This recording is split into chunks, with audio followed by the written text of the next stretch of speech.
Hello, everybody. It's a pleasure to have you here with me. Welcome back to the What's on Your Mind podcast. So, if you try and pay attention to the continuity of these episodes, I was alluding to my difference or distinction between the greatest and the best, right? And I was saying, like, maybe the episode will be next after, but I'm like, no, I know how I'm going to do it. I'm going to do something before that one. So, that something is this episode. So, this is more, and this may be a quick episode. Again, I can talk for a lot, so who knows if this will be a quicker episode. And maybe, I guess I want to see if I can, I'll probably tie those two topics together, like the difference between preference and type and then greatest and best. Who knows? But, and this more goes into like dating and, visual aspects of life. But when you ask somebody what's their type, off rip, that question to me is very weird. And I personally feel it's weird to have a type. And I'll explain why. How I view, and this is my viewpoint, this is not the Bible, this is not fact, this is just Anthony Brinson III's perspective. I feel like having a type means you only date a certain type or archetype of human. To where when I hear I have a type, I hear I only date light-skinned women. I only date dark-skinned women. I only date black women. I only date white women. I only date Latinas. I only date people 6 feet, et cetera, et cetera. That's what I view having a type is. And most of the time when people explain their type, it's only specifying that specific build of people, right? Where I feel having a preference is you prefer these certain attributes. Like if you say like I prefer to date dark-skinned women, or I prefer to date women with a bigger chest, or I prefer short, thick women. Those are preferences, but you wouldn't only date those type of people. Like I give my own examples, and I won't dive too deep into it, just to have that separation of personal and online. But if you look at my dating history, I haven't dated only one specific type of person or one specific body type or one specific color of skin. Like I don't discriminate. Like women are incredible, women are awesome, and I would say I don't have a type. Like I wouldn't only date, even with my preferences, I wouldn't only date somebody who have those preferences. I date outside those preferences. I'm willing to date outside my race, et cetera, et cetera. It just depends on the person I connect with most and who makes me happy. And I feel like that should be the way to go in terms of dating and stuff like that. And I do personally feel like if you only date a certain type of being, then you're limiting what you can experience. And to some people that's on purpose. They want to limit that experience, but that's just not something I personally want to do. And to tie it in to other examples, and again, this goes on like, here's how I can talk a lot, but there's a game I play very frequently, been playing for some years, and shout out, the game I'm speaking of is Rainbow Six Siege, and I'm surprised I still play this game because, like, I stopped playing 2K and Madden because those games are, I won't even say, I'll choose my words and adjectives, I guess, could be the thing I call them wisely. Very frustrating. Like, 2K and Madden are very, very frustrating games, and Siege is a very, very frustrating game. And I don't know how I still play it or still have fun. But in some instances of playing Siege, some people would have what they considered a main, their main operator they used. And mainly it would be Ash Jaeger mains. And people who are Ash Jaeger mains play the game a certain way. Like they don't care about droning or checking cameras. They're just gung-ho. They're only care about gunfights. If you're Ash, run full speed ahead, don't care about droning. If you're Jaeger, you go peek every single thing, spawn peek, especially I wasn't playing during this time. I start playing Operation White Noise. But with a Jaeger ACOG back in the day, peeking every single thing, or Bandit ACOG, or Ash R4C ACOG. Now, I did experience R4C ACOG, crazy. But I found it very weird to only play those two operators. Like, there were legit people who would be Ash Yeager mains, and then when things like bans, operator bans came into the game, and you banned Ash and Yeager, they wouldn't be as good. That is so mind-boggling to me that you can only master. It even happens in fighting games sometimes, where you only play this specific character, and then if you play anybody else, you're not good. Like, that is, I couldn't bear to accept that, because it limits your ability. Like, what happens if you, especially in Siege terms, like, what happens if your favorite operator is banned? What are you gonna do? You're not gonna play, which that was the answer to some people, but it just limits your capabilities and what you can learn. And for some people, it works. Like, having a type or having a main or preferences, it makes people happy. But it just frustrates me. And what frustrates me the most is when people have these types or preferences and they use those types or preferences to downplay somebody else. Like, I had a very frustrating short conversation because I didn't give it too much attention. But during the time, I think it was some years ago when I was single, there was this short, thick woman. She was a dark-skinned woman, and I put her on my Instagram. Like, oh, she was an influencer. Like, oh, she's pretty, blah, blah. I don't even think I put any words. I just published her. Or I would just put her on my Instagram story. And one of my close friends slid up and was like, oh, she fat, or oh, she ugly, blah, blah. I think if I care, I'm going to get frustrated, so I'm not going to do it. But I can most likely find the message. And it makes me mad even just think about it now. It makes me so mad for so many reasons. One of those reasons being they could have just kept that comment to themselves. Like, there was no reason to make that comment. And even if that's their opinion, it's not fine, but it's their opinion. Why is that your opinion? Like, why do you care so much? Again, if you're not attracted to it, you have the right to be attracted to it if you want to. But to take that attraction, to take what you are attracted to and then talk bad on somebody that doesn't fit your standard, it's like, that's so mean. And it was another dark skin. Like, this was a dark skinned male, by the way, too. And it's like, why do you care so much, one, to go out of your way to express that person was fat or ugly or whatever, but then why do you feel so strongly that, I don't know, it's very frustrating. And people do it so often to where they downplay dark skin, and society does as well, where they downplay dark skinned women in favor of light skinned women, or they downplay black women or black people for white people or whatever people. And it also kind of ties into something I was mentioning in another episode in terms of, like, the experiences you go through, to where, like, let's say you have one bad experience with a black person. Now all black people, you don't date black people no more. Or the other latter half of this episode, why it can be a detriment or understanding to having the type of preference. In terms of a detriment, it's like, why do you solo out a specific demographic of people just because they don't fit how you think they should look? Like, that's very close-minded, for lack of better words. And the fact that you do that sucks. Like, some people claim they don't care, but how would you feel if somebody just didn't like you just because you're black, or didn't like you just because you're skinny, or didn't like you just because you're not 6 feet or short or whatever? And to the understanding part of it, like, again, like I mentioned, you can have attraction. You can be attracted to whatever you want to. You can have types or preferences. But at the end of the day, and I wonder if I've talked about this before on this platform, but at the end of the day, we don't care. Like, nobody cares about your types of preferences. You can just keep those things to yourself. Even this episode, most people won't care about this episode. Or even if they care about this episode, they don't care about my opinion based on theirs. Like, my opinion on whatever I prefer doesn't or shouldn't shape how somebody else thinks or views other people. Like, it's just like, I may have my own preferences, you have yours, and it should just stay that way. But the problem is people, and to reference an earlier episode of mine or an older episode of mine, people think their opinion holds so much weight when it really shouldn't.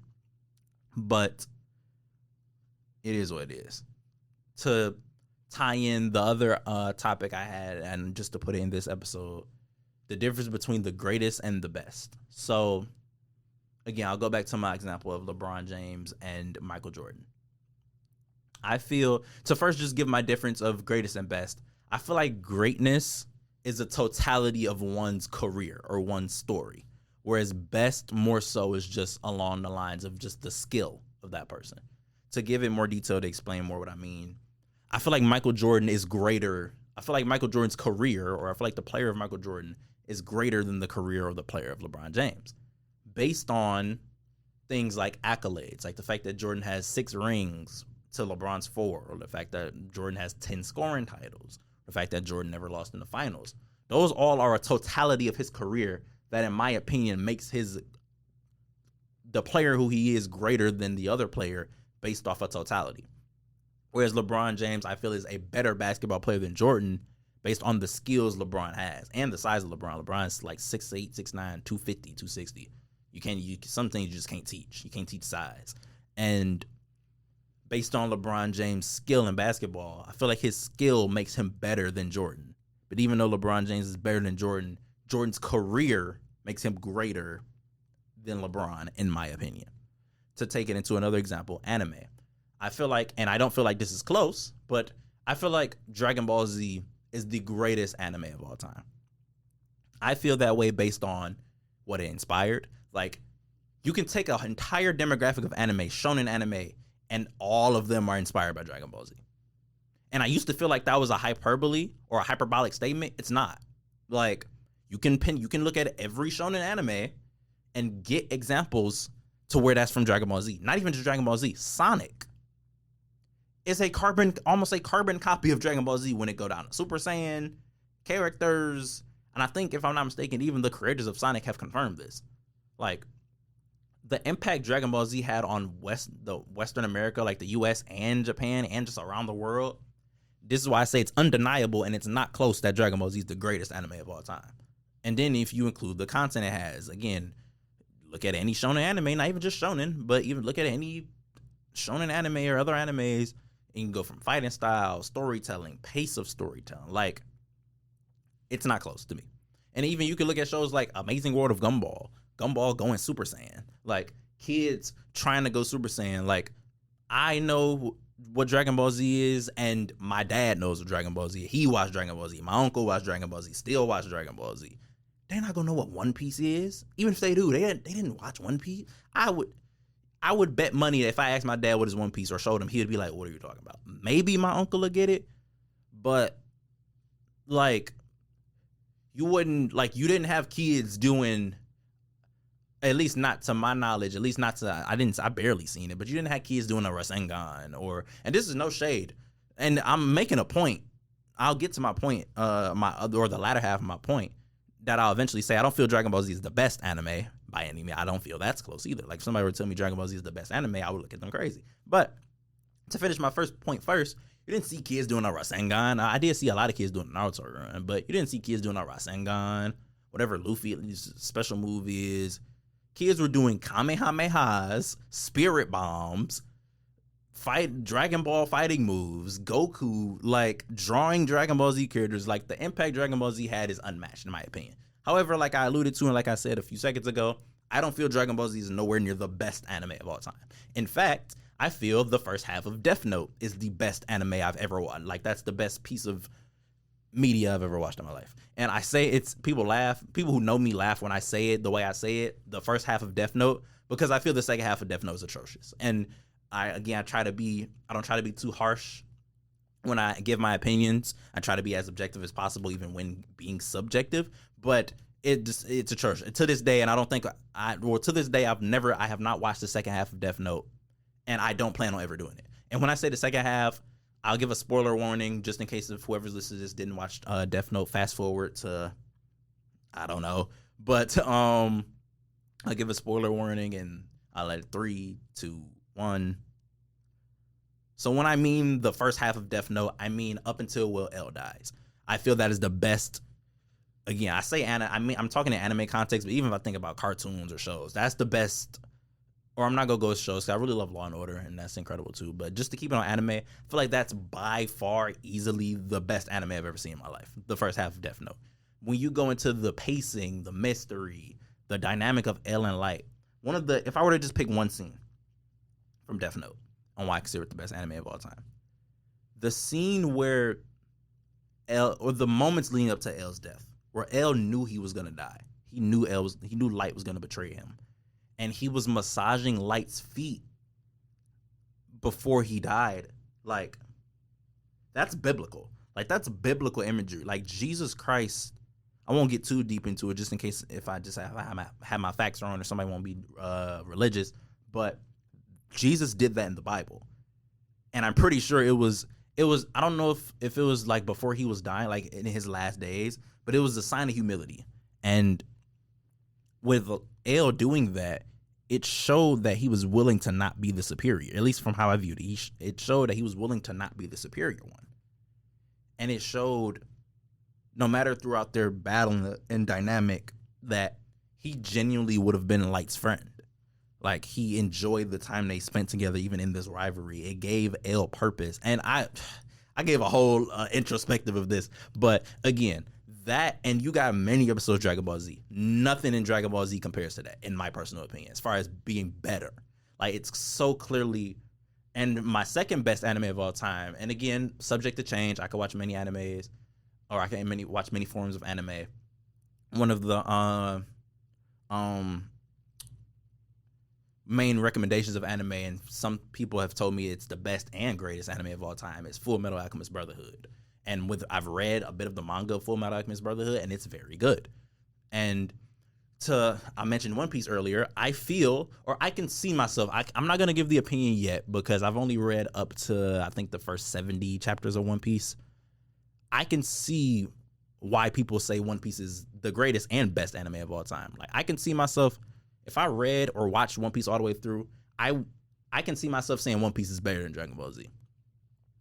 I can even kind of see it with Naruto.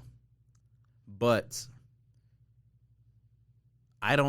this is why I give the distinction of greatest and best. I don't see myself, and again, I could be wrong, but I don't see myself watching One Piece or Naruto and feeling it's greater than Dragon Ball Z, because they're Dragon Ball's kids.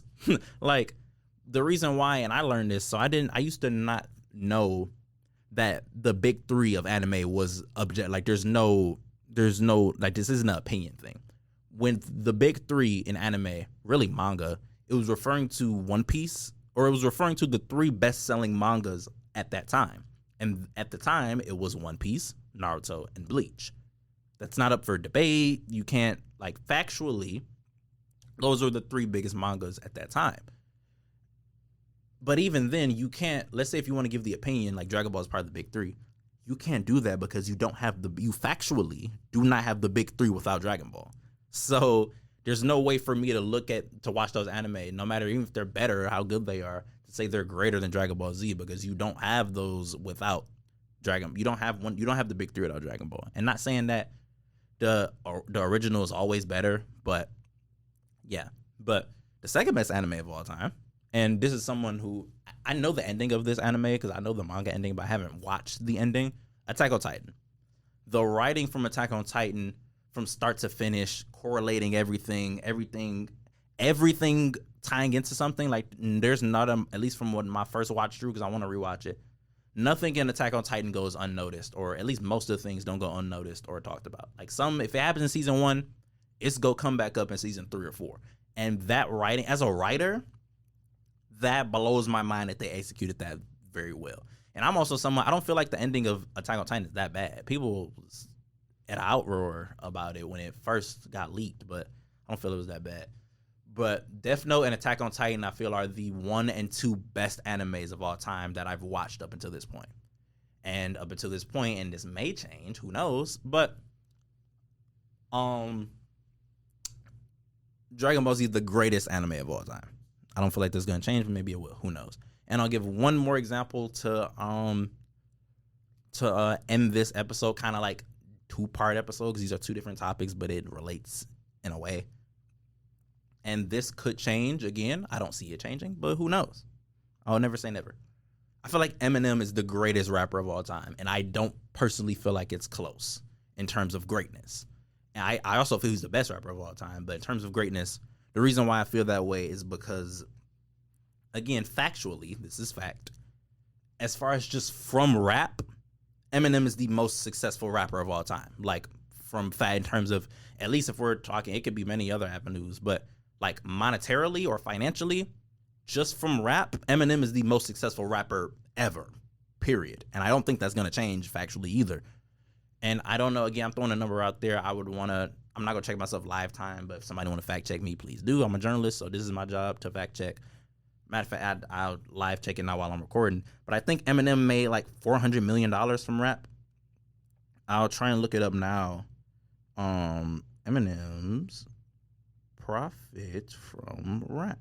Let's just say it like that. Well, it says he earns $20 million annually. Crazy. But let me just ask, is Eminem the most successful rapper? So it says these are the 16 highest selling rappers of all time based on album sales, according to the Recording Industry Association of America. Eminem tops the list with over 60 million records sold in the U.S. And it's like, that's not even what I was looking for, but it's say, like, if I continue to scroll down, say Eminem becomes the 10th best-selling artist of all time. Now, mind you, that didn't say rapper. That said he's the 10th best-selling artist, period, of all time. Like, every genre. I'm pretty sure that includes every genre. I'm about to click on the article and read it and all that. But it almost makes me want to read it. But, like, factually, Eminem is the most successful rapper of all time. Now, combine that with, in terms of album sales. Like, again, I just read earlier, 60 million records sold worldwide. And the main thing, I could give a lot of reasons. Eminem's also, obviously, if you can tell by how I talk about him, favorite rapper of all time. One of the main, really the main reason why I say Eminem is the greatest rapper of all time, and it's not really close as far as greatness, is because of the impact he had on hip-hop as a whole. One of the main criticisms you hear about Eminem, and I feel was the nicest way to say this, because I'm going to name drop somebody specific. Let's just say I don't agree with this take. Let me not put no adjectives or nothing on there or call it names. But one of the criticisms of Eminem is that he's white. And Dr. Umar Johnson, they asked Dr. Umar, is Eminem the greatest rapper? I don't know if they say greatest or best, but greatest rapper of all time. And he said he can't be the greatest of nothing African because he's not African. And again, I'm not going to call it names. I'm not going to call the name. I'm not going to call the take anything. But I strongly disagree. And actually, to talk a little bit about that, because that wouldn't even relate to this episode. But I feel like Dr. Umar was talking about a different thing in that. I don't think, and again, maybe he was, but I didn't interpret it as Dr. Umar talking about skill. I viewed it as him more having a cultural conversation. That since culturally, rap is black culture, and since Eminem is not black, he can't be the most significant part of that culture when he didn't even start it. And again, that take is, even though it's way more understandable and some of it is just factually true, I do still feel it's flawed, but different conversation for another day. If we just take it as face value, the reason why the take just doesn't add up and why I don't disagree with it, and people made this point almost instantaneously in terms of reacting to it. Basketball was created by a white man. So in theory, if we're using the logic at face value, even though I understand what he meant, if we take it at face value, you're saying people like Jordan, LeBron, anybody black can't be the greatest basketball player of all time because they're black, and basketball was created by a white person. It's white culture, quote unquote. The take just doesn't add up.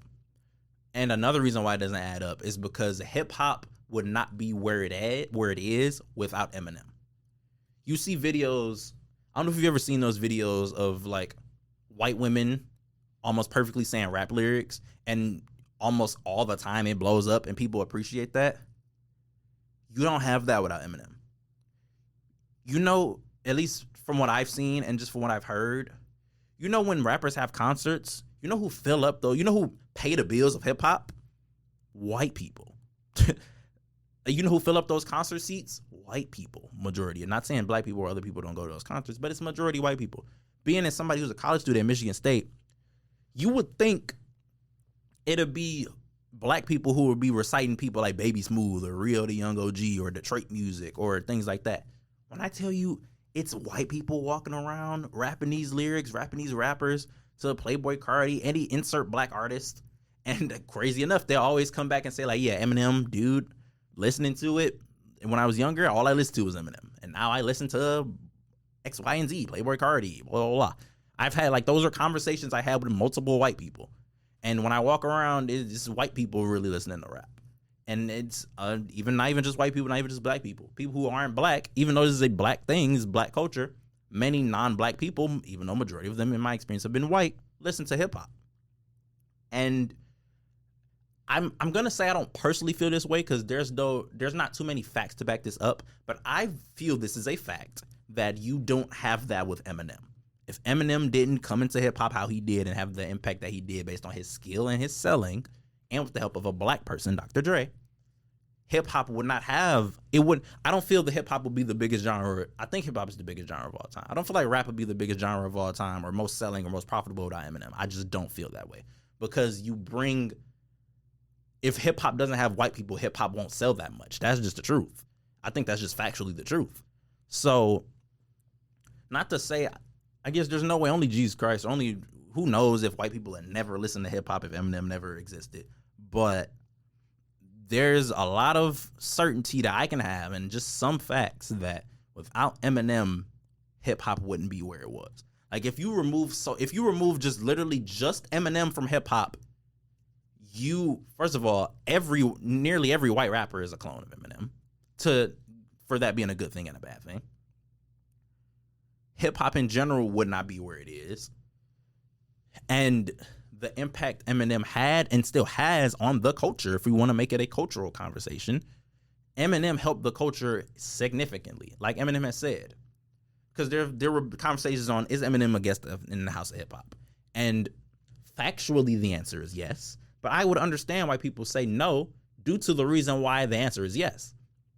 Because he's not black. And hip hop started with black people. However, and I'll quote an Eminem line, I am a guest in this house, but I turned this into a mansion. That's an expansion, made it gargantuan.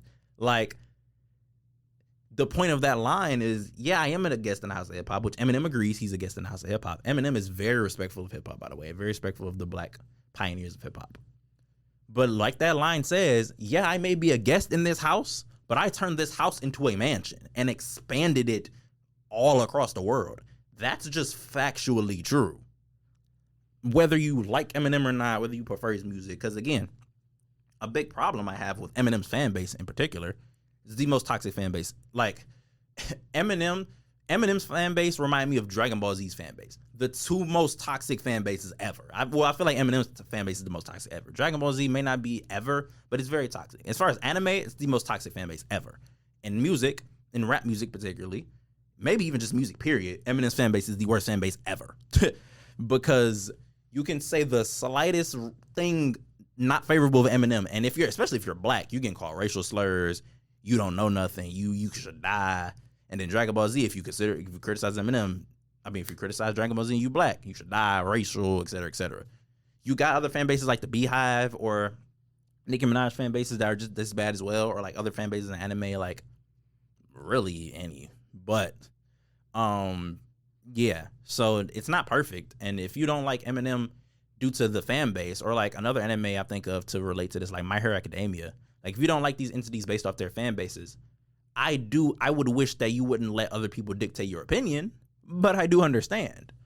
And as far as Eminem, like again, if you don't prefer his style of music, like if you don't prefer the lyrical rap, or even though this is a very huge misconception of Eminem, if you don't like fast rap, if you only think he's a fast rapper, which again, rap got released in whatever, that's a whole nother conversation. But if you don't like his style of music, that's fine, but you can't deny his greatness and his impact on hip hop. And to tie this all in as I close, this is just my opinion, whether of preference or type or greatness or best, but it's an interesting way to think about these type of things. And I personally feel like it makes these conversations easier to have, because when you talk about things like, let's go to the preference and type thing, for example, everybody's not going to like everybody. Everybody's not going to like what anybody else is like. Some people are just not going to be attracted to black people. I would question why. That's a whole other conversation. But Some people are not going to be attracted to black people. Some people are not going to be attracted to white people. And again, not just black thing. If you say you're not attracted to a specific race, I was almost about to say that's racist. I would question you, is what I'll just leave it there. Whether that be black, white, Asian, Latina, et cetera, et cetera, et cetera. But if you aren't, some people are just not going to be attracted to certain things. Some people are going to be attracted to certain things. Some people are going to prefer certain body types. When debating, to go to the greatness and best conversation, some people are going to feel this certain thing makes them greater, something makes them better. And just factually, as time goes on, things will improve. Basketball players in 2024 are better basketball players than players in the 90s and 80s. I don't care who you name. It's just, as time goes on, just how evolution works, things are going to improve as time goes on. The iPhone 1 or the iPhone 5 is not a better phone than the iPhone 15. I don't care what you say. However, if you feel the iPhone 4 or 5 is the greatest iPhone of all time, based on the impact it had, based on how revolutionary it was or innovative at the time, now we can have a different conversation. But this is all just my opinion, whether it be preference or type, greatness or best. I always appreciate you listening to my opinion and listening to me rant and listening to me give my thoughts. And I hope you tell me what's on your mind with this conversation or with these conversations. And hope you tune in to another episode. Bye.